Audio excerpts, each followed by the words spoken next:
Bienvenue sur Vision. Un podcast sur l'évolution du monde du travail, des manières de travailler et de vivre le travail. Comment travaillerons-nous demain ? Comment fonctionneront les entreprises de demain ? Qu'est-ce que le travail exprimera de nous et de notre société ? Est-ce le travail qui façonne l'être ou l'être qui façonne le travail ? Je suis Laure Brignone, fondatrice d'une étincelle. J'aide chacun à décomplexer sa vision du travail pour bâtir un job à sa juste dimension. J'ai à cœur de partager un regard novateur et créateur pour construire le monde professionnel de demain. À nous d'aller au-delà de ce qui nous est proposé aujourd'hui et d'être partie prenante dans la transformation du travail à venir. À travers des interviews d'experts, de chercheurs et d'acteurs, ce podcast est là pour ouvrir ses voies. L'objectif ? Un monde professionnel avec plus de sens, de conscience, d'humain, d'envie, de respect de notre planète et tout simplement avec plus de vie. Belle écoute!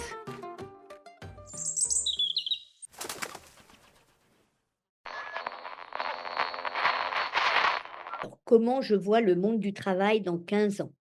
Je ne sais pas s'il faut être optimiste ou pessimiste, je vais le voir du côté de l'optimisme. Je l'imagine beaucoup en télétravail. Le monde du travail va changer. Je pense que le tertiaire va vraiment prendre de plus en plus. Je parle en Europe, hein, pays dits riches. On va aller vers de moins en moins de travail véritablement. Mais je pense qu'il y aura sûrement beaucoup de gens qui vont se poser la question du sens et que le travail va évoluer par rapport à ça. On ne pourra pas faire l'économie du sens au travail. Jusqu'à ses 30 ans, Josette Khalifa est trop petite pour tout. Elle mesure 1,40 m et est atteinte d'une forme légère de nanisme. Sa taille est vécue comme une monstruosité et elle ressent un fort sentiment de victime dans sa carrière professionnelle. Puis elle découvre la voix et elle se sent grande. Après 20 ans de secrétariat, elle devient chanteuse, coach vocale, conférencière et auteure. Aujourd'hui, je te propose un témoignage poignant d'un beau et difficile parcours professionnel, d'une reconversion de plusieurs années guidée par le cœur et la persévérance. Avec beaucoup de courage et de ténacité, Josette a transcendé les difficultés et a tenu bon. Elle nous partage ce qu'elle a appris dans sa construction professionnelle, comment oser aller vers ce qui nous appelle et les valeurs qui, pour elle, sont fondamentales dans le travail. Josette, as-tu une note, une musique, un chant qui te ressemble et représente ton parcours ? Oui, j'ai commencé à chanter, dans la rue, ça commence à dater maintenant, j'ai chanté 4 ans dans la rue et bien sûr, j'ai beaucoup chanté le répertoire de la chanson française, populaire et il y a cette chanson de Piaf qui est devenue un peu un hymne pour moi, enfin, je veux dire comme un credo, c'est «Non, rien de rien». Non, je ne regrette rien. Pour moi, ça veut dire vraiment beaucoup de choses parce qu'effectivement, aujourd'hui, j'en suis là et comme je dis dans ma conférence, spectacle, je ne veux plus de procès au passé. Alors effectivement, tu es aujourd'hui artiste-interprète, auteure, conférencière et secrétaire générale de l'Association française des conférenciers professionnels. Mais pour en arriver là, tu as eu un parcours professionnel difficile dont tu sors réellement grandi, hein. C'est l'objet de ton spectacle justement dont tu parlais. Alors, je te propose de commencer par le début. Qu'est-ce que tu as vécu dans ta première vie professionnelle et que retranscrit bien d'ailleurs la chanson d'Édith Piaf, hein. Et qu'est-ce qui t'a fait te sentir victime, hein, d'après tes propres mots? Eh bien, c'est un parcours, on va dire que c'est le regard, on va dire, de l'autre et le fait que, au début, en tout cas, on n'est pas capable de se dissocier de ce regard de l'autre. On n'a pas encore pris conscience que l'autre, c'est le miroir de soi-même et que dans la mesure où je me vivais, personnellement, un peu comme monstrueuse, évidemment que à l'extérieur, on me renvoyait cette image entre guillemets, pas forcément de monstre, mais bon, «Toi le nabot tu la fermes», «Oh la naine», ou d'autres insultes, encore plus terribles et qui fait qu'on se construit vraiment avec une image, néfaste, on va dire, de soi-même, qui pourrait nous amener et qui amène certaines personnes, soit à abandonner totalement, leur vie, hein, voilà, ou se suicider. Voilà, hein, et c'est ce qu'on voit aujourd'hui, par exemple, avec le harcèlement, hein, à l'école, où il y a des gamines de 13 ans, qui meurent parce que, on leur a dit, «Tu es moche, tu pas le droit de vivre», et cetera, hein, donc ça paraît un peu énorme comme ça, mais c'est quand même ça qui, au départ, construit. C'est là-dessus qu'on va se construire. Ça forme un espèce de bloc, toxique ne permet pas, on va dire, l'épanouissement au départ de la personne. Alors pour que les personnes comprennent bien, je t'arrête 2 secondes parce qu'on ne te voit pas. Tu es effectivement une personne de petite taille? Oui, je mesure 1,40 m. Je mesure 1,40 m, je suis atteinte d'une forme très légère de nanisme, qui est liée donc à un manque d'hormones de croissance qui fait que je n'ai pas ce faciès, on va dire, du nain qu'on connaît, hein, avec, les jambes arquées, la grosse tête, les petits membres.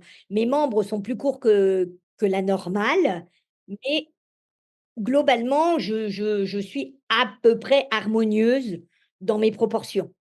Et c'est ça qui a été difficile au début, alors dans ta première vie professionnelle entre autres? Dans ma première vie tout court, je veux dire, en tant qu'enfant déjà, hein, Oui, en tant qu'enfant et après en tant que, adolescente et jeune adulte, qui est rentrée dans le monde du travail où effectivement, dans le monde du travail, on ne m'a pas, permis, du fait de mon aspect extérieur, de mon apparence, d'accéder, aux postes auxquels j'aurais pu prétendre. J'ai même été, on va dire, oui, on va dire humiliée quand même quand je me présente à un entretien d'embauche et que la porte s'ouvre et qu'on me claque la porte au nez en disant: «Putain, merde, j'ai demandé une excellente présentation». C'est pas mal, c'est dur. hein? Quand je me présente à un casting et que le mec, il arrive et se met au bord de la scène, il me laisse monter 2 marches et il me dit: «Et vous chantez?» alors même que j'ai pas encore commencé et en me disant: «Mais vous savez qu'on n'a pas de rôle pour vous». Alors que sur la demande de casting, il y a pas ils ont pas précisé, qu'il fallait mesurer 1,70 m quoi, vous voyez? Donc, c'est que des choses comme ça quoi qui ou bien, bon, un patron gentil qui vient me dire: «Vous savez Josette, on n'a pas pu vous donner le poste parce que pour les clients, peut-être que ça pourrait donner une image», enfin, vous voyez? Ils prennent des gants et cetera et vous, vous êtes là tout con, toute victime, parce que vous savez que bon, bah, voilà, c'est une fatalité, c'est comme ça et vous leur dites: «Oui, je comprends» et vous ravalez votre colère et vous ravalez votre honte, parce qu'on a honte. Ces gens-là vous font ressentir, comme si vous étiez coupable de quelque chose, hein? Alors qu'avec le temps et grâce à cette différence, un petit peu comme je le défends aujourd'hui et comme je le revendique, grâce à tout ça finalement, qui entretient une espèce de rage de vivre, colère, intrinsèque quoi, qui vous lâche pas et ben, grâce à ça, ça permet, on va dire, de donner le coup de pied au fond de la piscine et c'est ça le schéma de ma vie. C'est: «Non, je ne suis pas d'accord». Donc tu étais assistante chez les notaires au tout début de ta vie? J'étais secrétaire, chez les notaires, j'ai fait ça pendant 20 ans et puis j'ai rencontré, de manière, c'est il y a pas de hasard maintenant, je le sais, mais je suis à un stage, enfin un séminaire de formation sur, la relation adulte-enfant parce que je suis une jeune maman et que je sais pas trop un petit voilà, je m'intéresse quand même à l'éducation et aux méthodes, actuelles et à la fin d'un séminaire, il y a ce jeune garçon, qui sort sa guitare et je chante. Voilà. Vous savez comme on fait dans les soirées quoi, hein, c'était l'époque, hein, j'avais 20 ans, 25 ans et il me dit: «Tu as une voix intéressante, tu pourrais la travailler». Et là, je me moque un petit peu de lui en lui disant que j'avais vraiment d'autres chats à fouetter, hein, ce qui est le cas de plein de gens aujourd'hui à qui je dis: «Mais attendez, c'est une chose essentielle, que vous mettez sous le tapis». Il me dit: «Bah, écoute, viens, je t'invite à un atelier» et là, je suis tombée dedans. Voilà et c'est comme ça que ma 2e vie a commencé, en fait. Ça a été un peu comme, ma vie est faite de ce genre de rencontres, qui, au départ, bah, vous ne l'avez pas cherchée, vous ne l'avez pas demandé, elle se fait et vous avez l'impression d'avoir, voilà, vous avez planté une graine, mais vous savez vraiment pas où ça va vous emmener, quoi et ça a changé ma vie. C'est cette personne en fait en te disant est-ce que c'est à ce moment-là que ça a changé ta vie? C'est pas quand elle me l'a dit, c'est quand je l'ai vécu, quand j'ai assisté à un atelier et là, vraiment, ce que j'ai ressenti, je là, c'est de l'ordre de l'intuition, c'est de l'ordre d'un état, on va dire, de conscience, on va dire, augmenté, hein, puisque quand on travaille la voix, on respire, on fait des trucs, voilà, on s'autorise Et là, je me suis dit: «Mais c'est incroyable!» Ça me faisait sortir des choses, je disais: «Mais c'est mon mode d'expression, c'est ça». Et en fait, quand je dis que je suis tombée dedans, j'ai travaillé pendant 7 ans de manière totalement immersive, hein, je me suis donnée à fond et c'est au bout de 7 ans que, ce ce grand maître m'a dit: «Josette, tu as une voix, tu en fais quoi?» Voilà. Et là, on est dans cette bascule où d'un seul coup, tout se met en place parce qu'on est en 88, je suis licenciée et là, je me dis: «C'est fini, plus jamais ça» et je me mets dans la chanson. Enfin, je me mets dans la voix.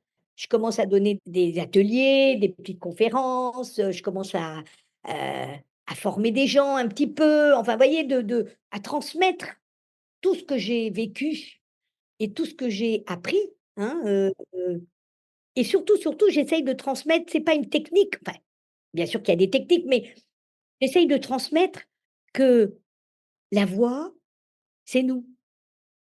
Que la voix vraiment, quand on s'en sert comme d'un fil conducteur et qu'on va explorer toutes les pistes qu'elle nous permet d'explorer, on nettoie et on devient soi. Et moi, grâce à la voix, comme je le disais, j'ai découvert ma grandeur. Voilà. De 1,40 m, je suis passée à 2 m. Et c'est pour ça que ma conférence s'appelle «Comment je suis devenue une géante». Et alors justement, comment tu t'es sortie de ce rôle de victime? Parce que là, tu nous as parlé de ton parcours, pour exprimer ta voix. Oui, mais parce que quand on exprime, on comprend qu'on n'est plus victime. Je pense qu'on sort de son état de victime à partir du moment où on prend en main notre propre vie, notre propre destin et qu'on dit: «Non, je ne suis pas d'accord». Quel que soit notre état. Mais au début, ça a été quand même, du courage de faire ça parce que comme tu disais, tu as commencé par, chanter dans la rue. Oui, oui, Si j'ai bien compris, donc tu étais secrétaire chez les notaires, hein, au tout début. Ensuite, tu as passé un diplôme d'informatique, à un moment donné? oui, oui, alors voilà, voilà. Ça, c'est encore dans ma période, on va dire, secrétaire, salariée quoi, salariée parce que, je suis dans ces valeurs aussi de travail. Je suis née d'une famille, enfin je viens d'un milieu populaire, maman est femme de ménage, et la valeur travail est très importante. Elle est encore aujourd'hui, hein, je dis pas qu'elle l'est pas, mais artiste, c'est pas un métier. Donc voilà, donc j'ai pas dit à ma mère que j'avais quitté effectivement mon travail et là, c'est 2 ans plus tard, hein, qu'elle l'a Ah appris, oui. hein, quand elle a appelé la boîte et on lui a dit: «Mais madame, Josette ne travaille plus chez nous depuis 2 ans». Alors là, ça a été la catastrophe et ma mère me dit: «Mais enfin, pourquoi tu me l'as pas dit?» et cetera. Je lui dis: «Mais tu sais maman, je te l'ai pas dit parce que tu t'inquiètes et que je n'ai pas besoin de ton inquiétude, j'ai suffisamment de la mienne, j'ai juste besoin que tu me fasses confiance». Et bien sûr que ma mère n'a rien compris et que toute sa vie, elle m'a dit: «Tu avais un beau métier quand même quand tu étais secrétaire». Parce que pendant 25 ans, j'ai pas gagné un sou. J'étais dans la précarité, je suis encore à peu près, moins aujourd'hui, mais quand même, je veux dire, c'est du courage bien sûr d'affronter ça et de tenir et de se dire: «Non». Je n J'avais été voir la personne, qui s'occupe au ministère du Travail des dossiers justement après un chôme parce que j'ai été licenciée quand même donc j'ai bénéficié de 8 mois à l'époque du chômage et j'ai été voir au ministère du Travail et j'ai dit: «C'est pas la peine de me chercher du travail. Je ne serai plus jamais secrétaire» et j'ai convaincu cette personne et je la revois mettre, 2 barres rouges sur le dossier, ne pas convoquer. Et alors là, qu'est-ce que tu fais? Quels sont tes débuts? Alors mes débuts, j'ai fait pas mal de choses, dans le domaine de l'éducation, donc je suis devenue formatrice pour, les séminaires, relations adultes-enfants, parce que c'est quelque chose qui me concerne directement. Je suis encore aujourd'hui passionnée par ça. C'est pas tellement d'éduquer les enfants, c'est la transmission. C'est qu'est-ce que je transmets à mon fils et à ma fille? Quand tu es à Pôle emploi et que tu leur dis, voilà: «C'est pas la peine de me convoquer», qu'est-ce que tu fais au début pour développer cette carrière, bah, de chanteuse, d'artiste-interprète? Si tu veux, c'est vrai que la voix, le chant, il n'est pas venu tout de suite. J'avais le sentiment, si tu veux, qu'il fallait transmettre d'abord. Tu vois? Et donc je suis allée, par exemple, encore un exemple, formidable, en 94, à la fin de cette formation, de cet enseignement, je vais dire, hein, de la voix, je suis allée voir le responsable de mission à l'éducation nationale, académie de Créteil, et je lui ai dit: «Écoutez, j'ai un truc génial pour vos enseignants, c'est la voix». Parce qu'en fait, ils sont en charge d'éduquer et de transmettre et en fait, ils savent pas se servir de leur voix et c'est ce qui fait qu'on n'a pas envie d'apprendre. Et je l'ai convaincu, enfin, parce que je suis quand même quelqu'un qui a cette force, on va dire d'enthousiasme, quoi. Une enthousiasme, Je confirme. j'ai toujours cru et il me dit: «Ah ouais, ça a l'air bien votre truc». Il me dit: «Bon écoutez, je vais vous faire confiance, on va inscrire le stage, pour, la rentrée prochaine». On est en 94. Mais il m'a dit: «Vous savez, il faudrait au moins qu'il soit 8 hein, pour que ça puisse être rentable». En septembre 94, ils étaient 300. Et ça continue aujourd'hui, jeudi et vendredi prochain, j'interviens toujours à l'éducation nationale, à l'académie de Créteil, pour une vingtaine d'enseignants à qui je donne 2 jours de formation sur la voix de l'enseignant. Donc tu as commencé par ça? J'ai commencé par ça, j'ai commencé par aussi, des séminaires donc sur, un outil de communication qui rejoint aujourd'hui la communication non violente, mais qui a été initié par Carl Rogers, par exemple. Et j'ai travaillé avec Thomas Gordon qui a travaillé lui-même avec Carl Rogers.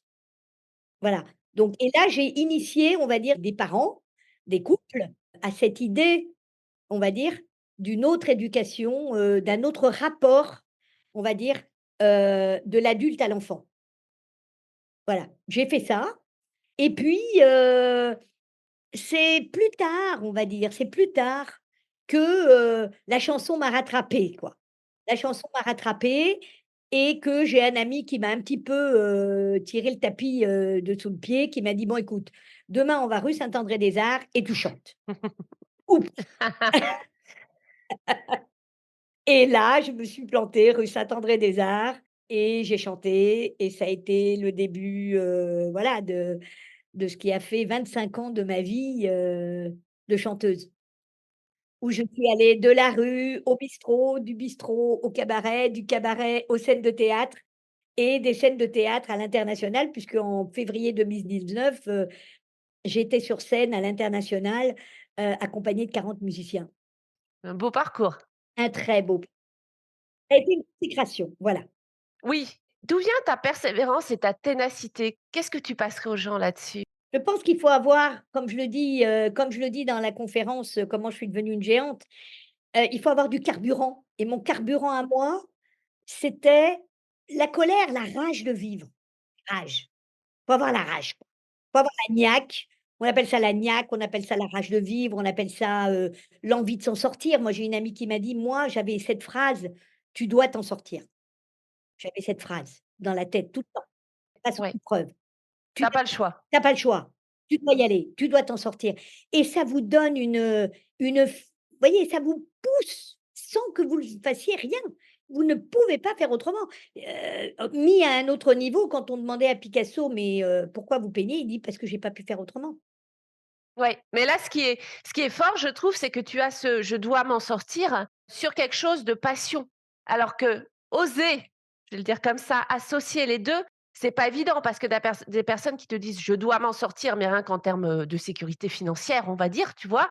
Et qui vont jamais, en plus, oser, tenter ça sur quelque chose qui les fait vibrer, parce qu'ils se disent que c'est pas possible. Et c'est pour ça qu'on donne des conférences, c'est pour ça qu'on fait des séminaires, c'est pour ça que j'invite vraiment les gens en tout cas, moi, mon outil, ça a été la voix, donc ça c'est un outil, c'est pas le seul, mais vous connaissez, Paul Fontaine, ce conférencier ultra connu, atteint de mucoviscidose et qui a fait l'Himalaya, qui fait des marathons, qui voyez? Donc je dois m'en sortir. Vous voyez? Il y a la maladie, il y a je veux pas mourir. C'est trop bête, quoi, je suis pas née pour ça et à partir de là, on rentre dans un process et on trouve qu'est-ce qui va être pour nous le déclencheur. Moi, c'était la voix. Paul Fontaine, c'est voilà, je lutte et je vais prouver à mon corps qu'il a des ressources insoupçonnées. C'est pas ça. I Je ne suis pas la mucoviscidose. C'est extraordinaire pour moi, je trouve, hein. Oui. Tu m'as dit tout à l'heure quelque chose, je pense d'important. Tu m'as dit: «C'est la différence comme vecteur de performance». Oui, oui, parce que je pense que si tu veux, au fond, avec le temps, on s'aperçoit que c'est presque une chance. Parce que ça devient une force, parce qu'on a eu tellement, on a eu plus que les autres à se bagarrer et parce qu'on n'avait pas le choix, sinon on disparaît, sinon on se suicide, sinon on devient personne, on devient transparent, on souffre et cette souffrance-là, moi, j'en voulais pas, j'en ai jamais voulu. Alors comment tu fais, tes choix difficiles dans ta vie, hein? Qu'est-ce qui alors c'est une autre manière, de dire un peu ce qu'on vient de dire, mais, tu as eu des choix très difficiles, en particulier avec ton fils, hein, tu m'avais dit. Oui. Qu'est-ce qui t'a poussé à oser faire ces choix? Alors là, c'est pareil, j'ai 35 ans, donc ça fait 10 ans que je suis dans ce process, on va dire de transformation avec la voix. Mon fils a 10 ans et plus personne n'en veut à l'école, parce qu'il fait que des bêtises, hein. Voilà, il accepte pas l'autorité, et moi avec tout ce que j'ai appris, tout ce que j'ai commencé à comprendre de là d'où je venais, de tout ce qu'il me fallait réparer en moi, je me suis dit: «Si tu gardes cet enfant avec toi, tu le remets dans la boucle et c'est foutu». Donc je me suis dit: «Au moins lui, il faut le mettre en sécurité et pendant ce temps-là, moi je continue à travailler» et j'ai fait cette promesse à mon fils: «Tout le temps où je serai loin de toi, je l'utiliserai à me reconstruire pour toi». C'est la promesse que j'ai fait à mon fils quand il avait 10 ans. Il en a 45 aujourd'hui et il m'écrit: «Maman, je t'aime». Mmh. Là, ça me fait des frissons, ce que tu me dis. Donc heu, donc c'est je lui ai offert, on va dire, le livre, La réparation. Je l'ai écrit pour lui en héritage de son histoire, de pourquoi il est là, pourquoi ça s'est passé comme ça, qui j'étais. On connaît pas nos parents. Moi, je connais pas mes parents. Je sais pas qui est ma mère, je sais pas qui est mon père. Je connais son nom, son visage, mais d'où elle vient, qu'est-ce qu'elle a vécu, et donc je ne peux que supposer, compte tenu de ce que moi j'ai vécu et de ma relation avec elle et avec mon père, je ne peux que supposer qu'ils ont vécu quelque chose d'au moins aussi terrible. Dans la maltraitance, dans l'humiliation, dans l'abandon, parce que ma mère est une femme battue, parce que, c'est juste pas normal. On n'accepte pas ça, 40 ans de sa vie quoi ou 30 ans de sa vie. Enfin, si on peut pas échapper à ça, c'est que quelque chose de plus fort vous retient et que vous n'avez pas touché à ça ou que vous en avez trop peur. Je juge personne, hein, je dis pas que c'est facile. Je me suis privilégiée d'avoir cette force-là. Et justement, est-ce que tu sais, d'où ça vient ça? Comment tu as réussi à faire tous ces choix? Alors que ça soit avec ton fils, que ça soit, dans ton activité professionnelle, hein. On a parlé de persévérance et de ténacité, mais est-ce que il y a autre chose quand même qui te pousse? Moi, je pense que, bon, quand je regarde avec le recul quand même, maman est une femme extrêmement courageuse. Vous savez, les femmes de ménage dans les années 50, heu, elle est à 4 pattes, avec la paille de fer pour poncer les parquets, des bourgeois, hein, chez qui elle travaille, sans aucune connotation péjorative, mais c'est vraiment ça. Heu à nettoyer les portes de poignée en cuivre, voyez, où la dame, elle lui dit: «Ah là, il y a encore un petit, il y a encore une petite tache». Voyez, c'est, à repasser avec les fers, vous savez, en fonte, en plein été, dans une pièce, à repasser les cols en amidon, les dentelles, les choses comme ça. Enfin, c'est une et qui rentre à la maison et qui fait le ménage et qui fait la bouffe pour toute une famille. Et nous, voilà, on va à l'école, on est propre, on a mangé, on a bien dormi. Moi, je fais pipi au lit pendant jusqu'à l'âge de 13 ans. Maman me lève à 2 heures du matin pour me changer mes draps, sans jamais m'engueuler, sans jamais me traiter sans j'ai jamais eu le bonnet d'âne. Vous voyez donc, il y a quelque chose comme ça quand même vous savez, c'est ces populations, peut-être qu'aujourd'hui on est un peu plus hors sol, mais en tout cas, ces femmes ces femmes, quel courage, quelle force, quelle force. Alors qu'elle ait pas pu tout faire, je comprends, mais quelle force quand même quoi, hein? Et je pense que maman nous a transmis quand même quelque chose de ça. On peut pas ne pas être admiratif quand on refait le film, quelle que soit la relation que j'ai pu avoir avec elle, je ne peux pas ne pas être admirative, de cette force. Quand je la vois soulever la lessiveuse à l'époque, il y avait pas de machine à laver, hein.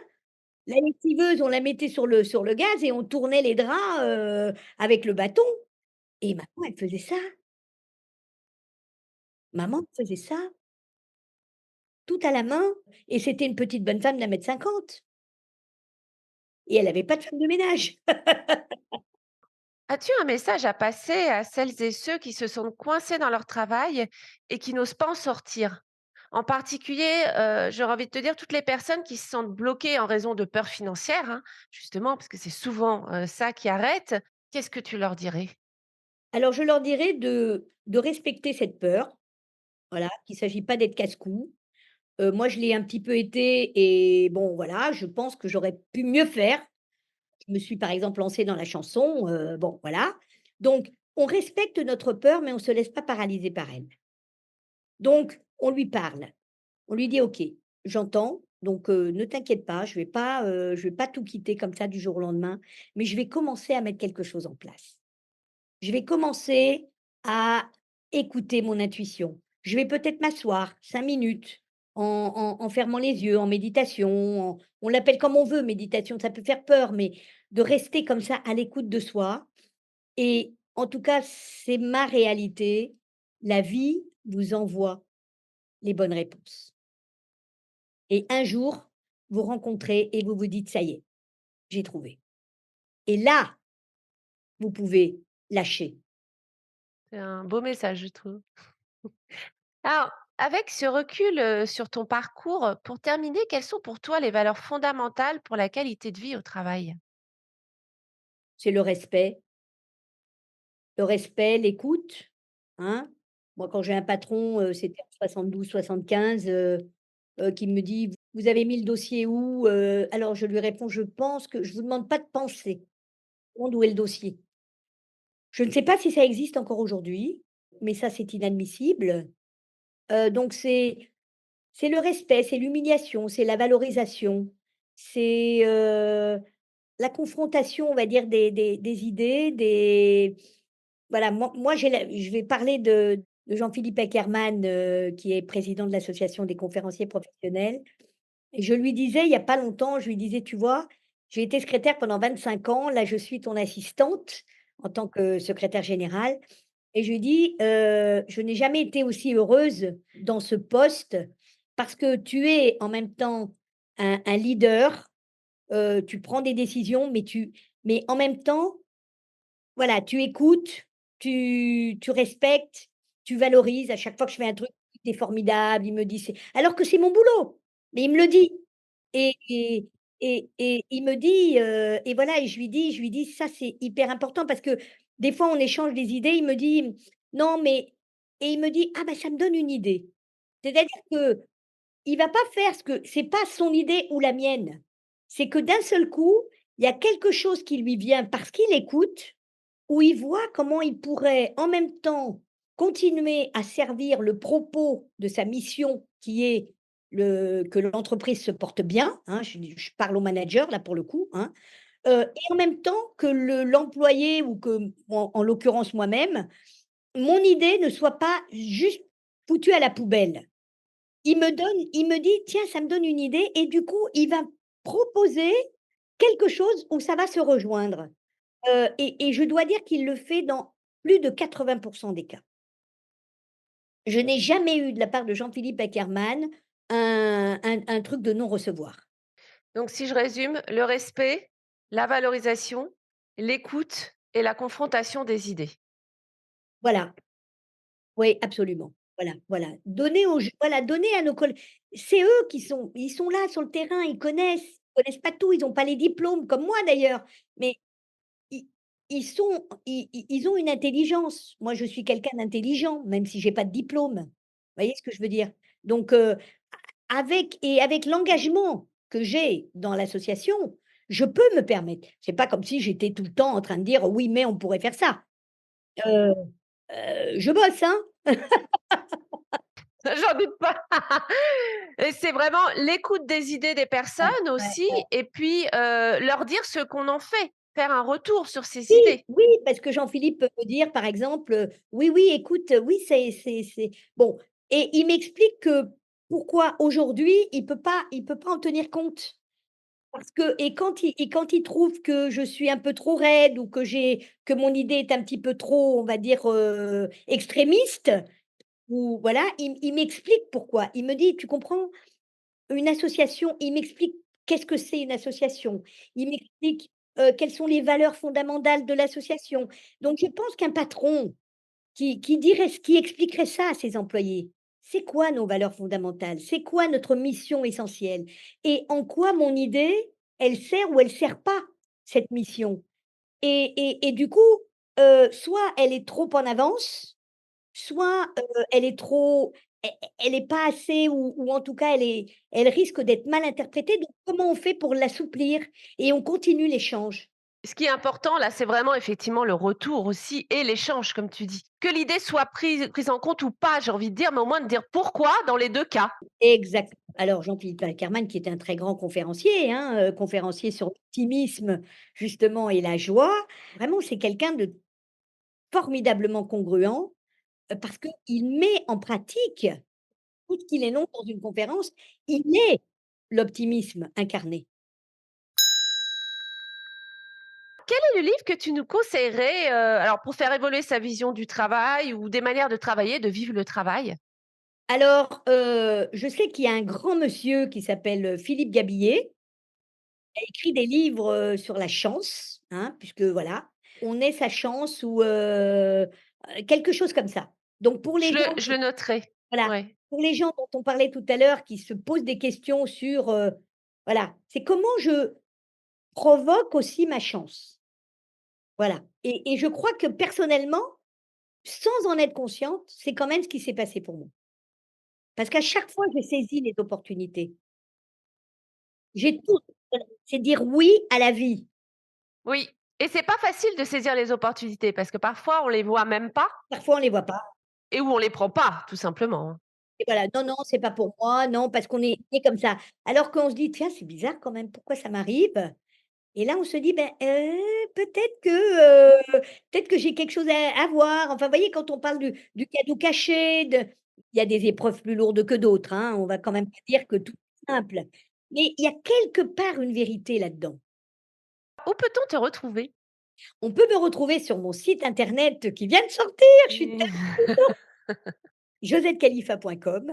Ça, c'est le nouveau. Tu en avais un avant, moi je l'ai vu. Il y en avait un, mais là, il vient d'être refait Oui, totalement. voilà, il a été refait, oui. Ah, il a été totalement refait, refondu sur LinkedIn. Je fais beaucoup de commentaires. Pour l'instant, je ne poste pas beaucoup, mais voilà et on peut me retrouver au théâtre le 13 mai, le 16 mai et le 6 juin. Ah! Alors où? Alors c'est au théâtre Beau, c'est au 19 boulevard Saint-Martin, À Paris donc? à Paris. D'accord, bah, on mettra le lien, hein, avec, ton site et ton LinkedIn. Voilà, pour ma conférence spectacle, «Comment je suis devenue une géante» Qui porte très bien son nom, hein. et qui est écrite ah oui, il faut le dire absolument, j'ai eu voilà encore une rencontre extraordinaire c'est Jean Sommer, un grand monsieur de la voix, qui m'a écrit ce texte. Alors pour terminer, on a parlé de chance, hein, et un peu de hasard, même si on le provoque. Oui. Je te propose, de tirer un nombre de 1 à 9, et tu me diras ce que ce nombre t'inspire par rapport, bah, à tout, ce cheminement professionnel, à ton parcours ou à quelque chose que l'on s'est dit, hein, bien sûr. Alors je suis en train de remettre hop! Alors c'est le 9. Ah tu vois? J'y pensais. Alors le neuf, c'est un chiffre, bon déjà c'est un chiffre bascule, hein, puisque on passe à un nombre, avec 2 chiffres, hein, donc c'est un chiffre bascule.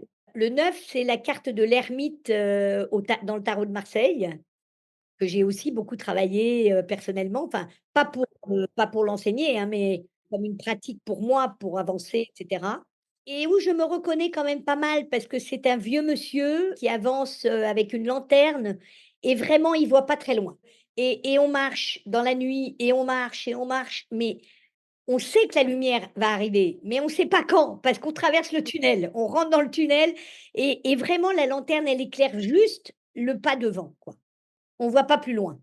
On voit pas plus loin que le bout de notre pied mais on y croit.